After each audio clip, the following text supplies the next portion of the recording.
Hey, what's up, y'all? Y'all know my slogan. I don't know it all, but I know what I've been through. Now, before we get into this video, make sure you check us out on Patreon at www.patreon.com/Hookah Anonymous _. You guys been telling us to create one for the longest, so we recently created a community where we will upload videos that we can't share on YouTube due to their guidelines. We'll also be dropping the latest THF first behind the scenes information that you wouldn't find anywhere else on our socials. So make sure you become a member, and after you do that, head over to our official Instagram page at Hookah Anonymous _ and follow us there. Now without further ado, let's get into what you guys came here to see. Now, it's been about a week since the passing of THF Bayzoo, and it hasn't been much of an update coming out as to if there's any suspects aside from social media pinning people to the shooting. We haven't heard much about a motive or what actually happened, but like we said, social media has put their own motives together, one in which was speculated that a female rapper by the name of G.Ari dropped Zoo's location as he was coming from an auto parts store, and then he was ambushed by two individuals. It haven't been confirmed if this is actually true or not, so at this moment it's just rumors. Now if y'all remember, they said that Bayzoo was shot only 2 times at first, but like we said in previous videos, that didn't make sense after seeing the footage of the actual shooter. We've seen the two guys get close and shoot Zoo multiple times, even to the point where one of the suspects basically stood over Zoo and proceeded to shoot. So once again, we were told he was hit once in his torso and once in the abdomen, but come to find out he was shot way more than that. Now I thought this information was already known, but as I see some other videos, people putting it out there, most people didn't even know that Zoo was shot not only in the torso and abdomen area, but in his head as well. Not once, twice. Now I told y'all before, the way everything took place is either he was being tracked, his location was dropped, or he just so happened to get seen by his ops and they reacted. But the way everything took place, I think it was a planned hit due to them willing to risk it all. This was done in broad daylight in the busy shopping area, and knowing its surveillance cameras around, license plate readers, and shot spotters all over, they still proceeded to do what they needed to do. Not to mention, watching the footage shows that Zoo was targeted. It was others around him who was shot also, but that was just because they happened to be in the way. They know who they was coming for and executed the plan. So we're going to get into the article based on the situation, and we're also going to get into an interesting post that Lamron Chubbz made in reference to Zoo's passing, as he speaks on CIA and other operative groups who have caused destruction in neighborhoods and purposely divided certain gangs. This was more so interesting to me because this is something that not a lot of guys speak on, and most people think it's just a conspiracy theory, so it was interesting to see someone actually speaking on this. So before we get into the article, make sure you hit that thumbs up button so we can get this video into the algorithm, and if you not subscribed to the platform already, make sure you do so now. Let's get into it. Now, a Chicago Sun-Times article would state, quote, nearly 60 shots were fired in the ambush Saturday afternoon that left one man dead and others wounded in Little Village. Devonsha Conqualin Collier, 35, and 2 other men, 39 and 42, were walking to their vehicle in the 3100 block of South St. Louis Avenue after buying car parts to work on the 42-year-old's car around 3 p.m. Saturday.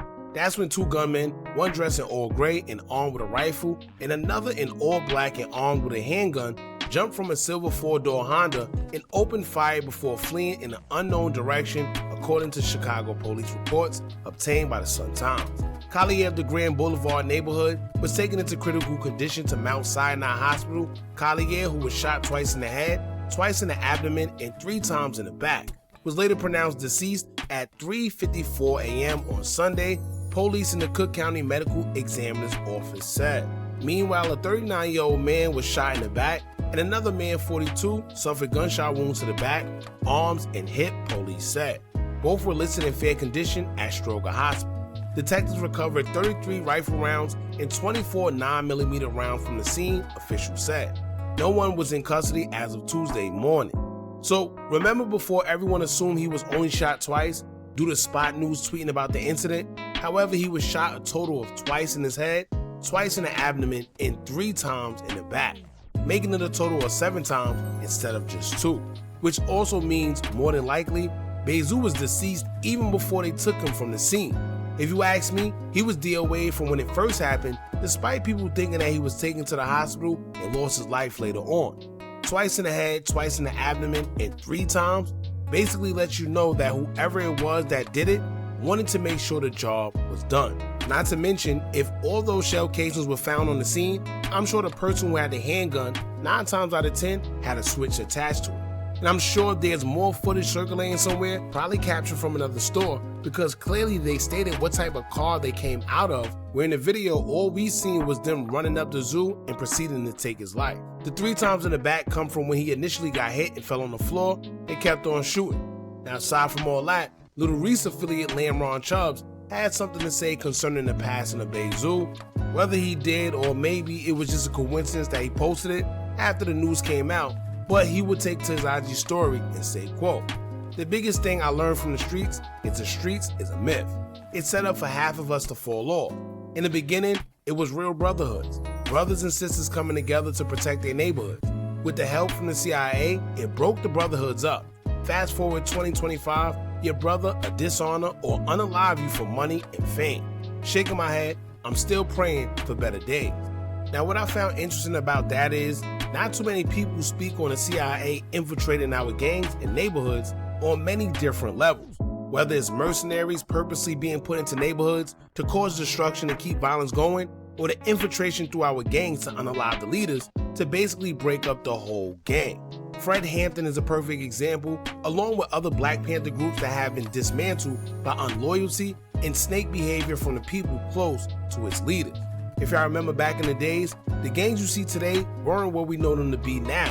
It was created within the community to protect the neighborhood and also fight against injustice behavior. This is why even hip-hop from back in the days encouraged others to, quote, "fight the power and rebel against unfair behavior done to us as a whole."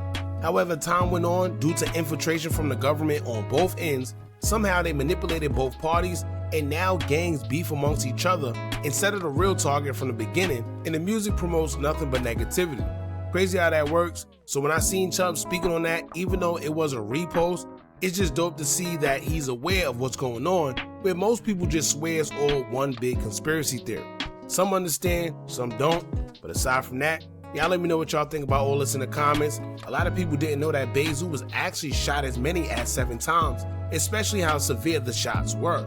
Looking at the situation, even if Zoo did survive, he probably would have never been the same, being that he took 2 shots to the head, where most people who do survive those type of situations either become a vegetable or they don't live too long after, unfortunately. Once again, this is a small update on the situation. Y'all jump in the comments, let me know what y'all think about this. Don't forget to like, comment, share, and subscribe. Hit that bell so you're notified every time we drop new content. And remember, as long as you keep on watching, I'm gonna keep on dropping. And I'm out.